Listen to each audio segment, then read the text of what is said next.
Algún argumento que he usado en muchas ocasiones es que México puede ser interpretado de dos maneras como mínimo. Por una parte está la gran ciudad, cosmopolita, cultural y avanzada, y por otra parte está el otro México, aquel que vive de sus tradiciones y de sus orígenes. Y quizás haya una parte aún más profunda que tiene que ver con esas comunidades que aún preservan tanto rasgos como tradiciones y cuestiones relacionadas a los primeros asentamientos en nuestro país. Bienvenidos a esta nueva cápsula.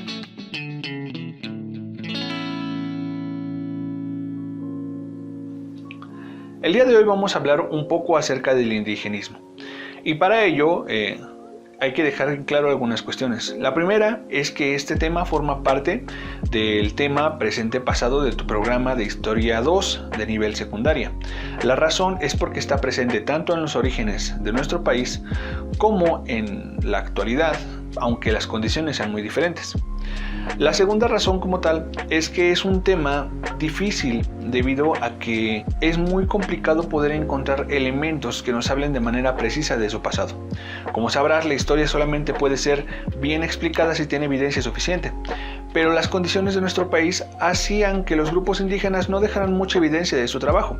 Si lo hacían en piedra, podían preservarlo, y muchas de las evidencias que tenemos actualmente son precisamente los trabajos en piedra, como las cabezas de los olmecas. Pero en nuestro país era muy extendido el uso del adobe, tanto para la construcción como para algunos elementos de la vida cotidiana. Y este elemento, después de unos años, se degrada, vuelve como tal a su forma original, entonces es muy difícil de poder conservar y por lo tanto carecemos de muchas evidencias.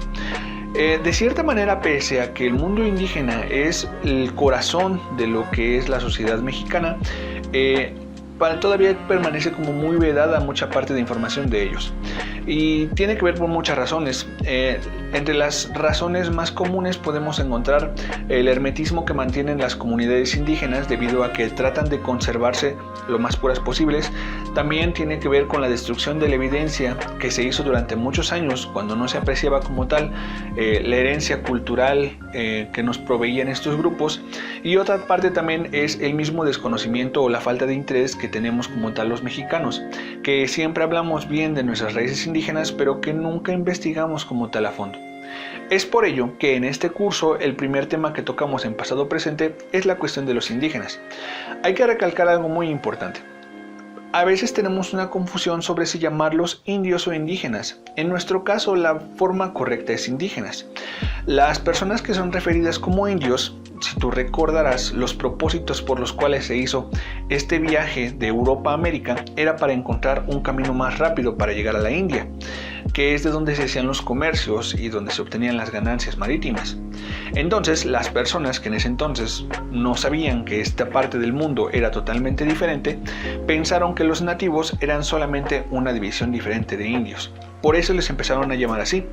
Pero después, dentro de nuestro mismo país, se hizo una categorización para poderlos diferenciar y entonces hablamos como tal de los indígenas. ¿Qué nombre tienen los indígenas? Los indígenas como tal, pues se puede decir que tienen dos. Uno con el que los conocemos la gran mayoría y a veces los conocemos así como en bloque, por ejemplo los mayas, cuando llamamos a los indígenas que viven en la zona de la península, y otro que es con el que ellos mismos se refieren en sus propios idiomas. Por ejemplo, los etzales es una variación de uno de los tantos pueblos mayas, y ellos no se identifican como mayas, se identifican de ese nombre. Entonces, eso a veces genera ciertas confusiones y también cierto rechazo como tal de las opiniones que tenemos nosotros hacia ellos y de las opiniones que ellos tienen hacia nosotros. Lo que es indudable y lo que no podemos dejar pasar es entender que las aportaciones del mundo indígena a la cosmovisión del mexicano como tal y al desarrollo de su identidad son grandísimas. Y que no podemos simplemente cerrarnos y decir que México es solamente de una forma o de un solo estilo, porque muchas veces estas personas que tratan de buscar generalidades en México son las que más invisibilizan o como tal no consideran los aspectos relacionados al mundo indígena. A lo largo de este bloque te vas a encontrar con que estudiaremos los orígenes de estos primeros pueblos y seguirán siendo latentes hasta el final de nuestro curso, aunque con roles diferentes.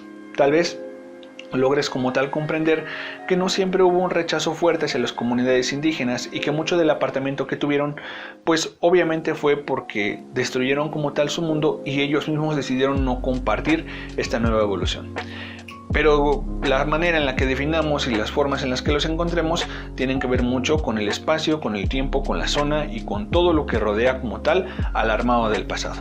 Espero que te sirva esta cápsula y nos vemos con este tema en la siguiente ocasión.